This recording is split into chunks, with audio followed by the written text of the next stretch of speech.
Sunday lu ìjọba Amẹrika ní jìbìtì owó ńlá, Otẹẹli ló fi sí o. Fún bó ṣe lu ìjọba ilẹ̀ Amẹrika ní jìbìtì owó ńlá, ó kéré tán oṣù 5 ni gbajúmọ̀ oníṣòwò kan nìbàdàn yóò lò nínú àhámọ́ ọgbà ẹ̀wọ̀n. Ó sì ṣeé ṣe kó pẹ́ jù bẹ́ẹ̀ lọ bí ilé ẹjọ́ bá dá a lẹ́bi ẹ̀sùn jìbìtì náà. Ọkùnrin náà, Adépọ̀jù Ọláwálé Sunday, tó jẹ́ olùdásílẹ̀ ilé ìgbafẹ́ kan tí wọ́n ń pè ní The Rock Club nígboro Ìbàdàn, lájọ tó ń gbógun ti màgòmágó owó àti ìwà jìbìtì nílẹ̀ yìí EFCC fi páńpẹ́ ọba gbé lẹ́yìn tí àṣírí àwọn ìwà jìbìtì tó ti hù sẹ́yìn tú sí wọn lọ́wọ́. Jìbìtì owó tó ń lọ bíi mílíọ̀nù 21 lọ́kùnrin ẹni ọdún 36 yìí lu àwọn òyìnbó aláwọ̀ funfun. Nínú àtẹ̀jáde kan tí olùdarí ẹ̀ka ìròyìn àti ìkéde fún àjọ EFCC Wilson Ujaren fi ṣọwọ́ sáwọn oníròyìn ló ti ṣàlàyé pé nǹkan bíi mílíọ̀nù 22 náírà lọ́kùnrin náà gbà lọ́wọ́ ìjọba ilẹ̀ Amẹ́ríkà pẹ̀lú ọgbọ́n àlùmọ̀kọ́rọ́ yìí.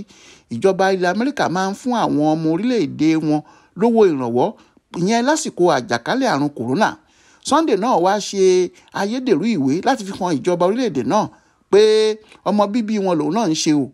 Ó sì ti jàǹfààní owó ìrànlọ́wọ́ yìí lọ́pọ̀lọpọ̀ ìgbà kí àṣírí ẹ̀ tó tú síjọba lọ́wọ́ pé bàbá ńlá òpùrọ́ ni. Òun pẹ̀lú àwọn afurasí ọ̀daràn ẹgbẹ́ 21 la mú lọ́jọ́ 21 oṣù kẹjọ ọdún 2022. Lára àwọn dúkìá tá a gbọ́ pé Sunday ti fowó tó kó jọ lọ́nà àìtọ́ rà ní ọkọ̀ olówó ńlá kan báyìí tí wọ́n ń pè ní Range Rover, èyí tí wọ́n ṣe lọ́dún 2022, àti ẹ̀yà ẹ̀rọ ìbánisọ̀rọ̀ kan tí wọ́n ń pè ní iPhone pẹ̀lú kọ̀ǹpútà àgbélétan laptop.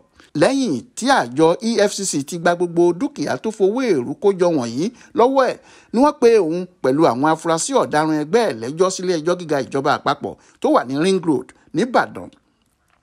Ní ti Sunday, ẹni táwọn èèyàn tún mọ̀ sí SSG, ẹ̀sùn méjì ọ̀tọ̀ọ̀tọ̀ tó ní ṣe pẹ̀lú ìwà jìbìtì ni wọ́n fi kàn níwájú adájọ́. Lọ́nà kìíní, wọ́n ló purọ́ gbowó ìrànwọ́ lásìkò kòrónà láì jẹ́ pé ó lẹ́tọ̀ọ́ sí kinní náà. Lọ́nà kejì, wọ́n ló fi owó tó lé ní mílíọ̀nù 3 nínú owó tó gbà pẹ̀lú ọgbọ́n àlùmọ̀kọ́rọ́ yìí ránṣẹ́ sí ọkùnrin kan tó ń jẹ́ Ọwọ́adé Emmanuel David. Agbẹjọ́rò olùjẹ́jọ́ amòfin Ọláníyì George rọ ilé ẹjọ́ láti gba béèlì Sunday pẹ̀lú onídùúró, ṣùgbọ́n agbẹjọ́rò ìjọba amòfin Mabas Mabu tako ìbéèrè ọ̀hún. Ó lọ́kùnrin náà lè sá lọ bí ilé ẹjọ́ bá gba béèlì ẹ̀ nítorí ó ní àwọn ẹjọ́ ẹ̀sùn ọ̀daràn míì lọ́wọ́ tó ń jẹ́ láwọn kóòtù míì káàkiri Ìbàdàn. Níkẹyìn àwíjàre agbẹjọ́rò ìjọba ládájọ́ kóòtù náà faramọ́ pẹ̀lú bó ṣe sún ìgbẹ́jọ́ náà sí ọjọ́ 18 oṣù kẹjọ ọdún 2023 tí í ṣe oṣù 5 sásìkò yìí. Bẹ́ẹ̀ àhámọ́ nínú galagala ni Sunday yóò wà tí yóò ti máa gbafẹ́. Ọláwálé Àjàó ló kó ìròyìn jọ fún Aláròyé online television.